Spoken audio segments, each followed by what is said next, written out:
Bonsoir à tous, bonsoir à toutes et bienvenue dans 100% Logique. Entraînez-vous pour stimuler votre logique et votre sens de l'observation, car 100% Logique sera de retour ce samedi pour une émission spéciale Noël remplie de surprises. Et parmi les candidats, il y aura avec nous Adeline. Bonsoir Adeline. Bonsoir Cyril. Merci d'être venue jouer avec votre fille qui est là.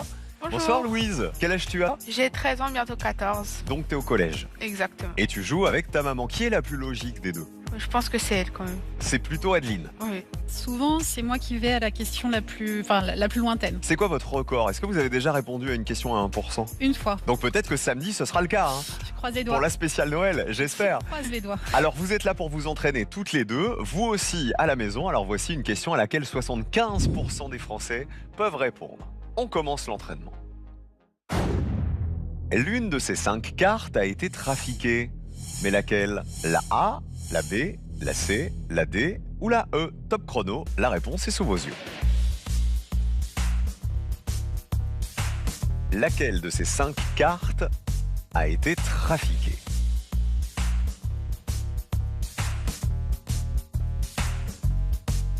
A, B, C, D ou E? La réponse est sous vos yeux.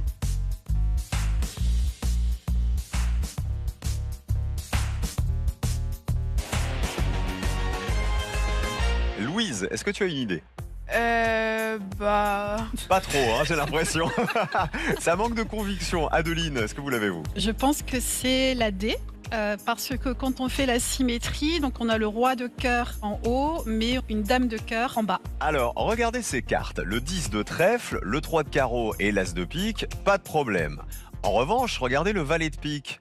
Pas de problème non plus. Mais le roi de cœur, il a une tête de roi en haut et une tête de reine en bas. C'est donc lui qui a bien été trafiqué. Bravo Adeline et bravo à vous qui avez trouvé la réponse, c'était bien. La D, ça commence bien pour maman. Louise, tu sais qu'on peut ne pas avoir les premières réponses et avoir celles d'après, hein.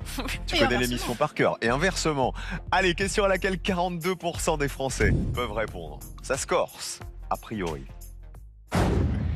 Malik veut écrire son prénom en utilisant les lettres de ses boîtes. Voici les boîtes.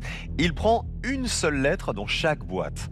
Quelle lettre prend-il dans la boîte numéro 4? Top chrono, la réponse est sous vos yeux. Malik veut écrire son prénom en utilisant les lettres de ses boîtes. Il prend une seule lettre dans chaque boîte. Quelle lettre prend-il dans la boîte numéro 4? Moins d'un Français sur deux peut répondre à cette question.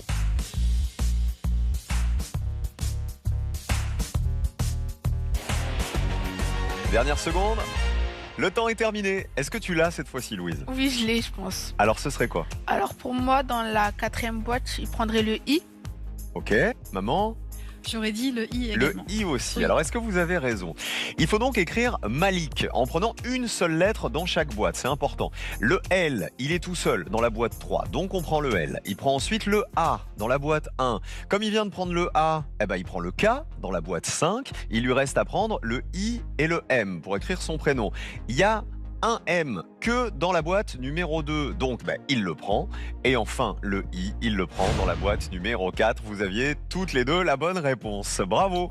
Eh ben, c'est bien la preuve, tu vois, qu'on peut ne pas avoir la réponse au début avec les questions a priori faciles et avoir la bonne logique plus tard. Bravo à toi, Louise, et bravo, Adeline. Merci. À la maison, l'un ou l'une d'entre vous va gagner ce week-end, ce samedi qui arrive, 15 000 €. Énorme trésor, 15 000 € à gagner ce samedi en répondant à la question que voici. Regardez, quelle couleur se cache derrière les lettres du mot ci-dessous? Vert, c'est le 1, violet, c'est le 2. Tout de suite, pour gagner vos 15 000 €, vous envoyez un ou deux par SMS au 7 3003 ou alors vous appelez le 36 32. Tout le monde a sa chance. Le standard ouvre pour 5 minutes. Si vous avez la bonne réponse, vous allez participer au tirage au sort de vos 15 000 €. Bonne chance à tous. Allez, il nous reste une dernière question d'entraînement, plus difficile évidemment. Adeline, on la découvre? On y va. 20% des Français sont capables d'y répondre. Quelle forme doit remplacer le point d'interrogation pour que cette soustraction soit exacte?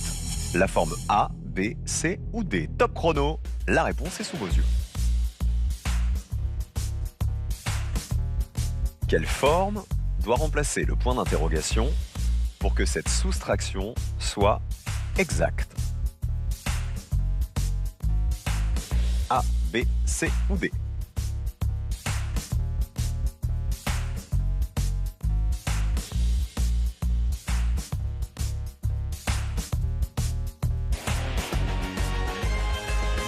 Le temps est terminé.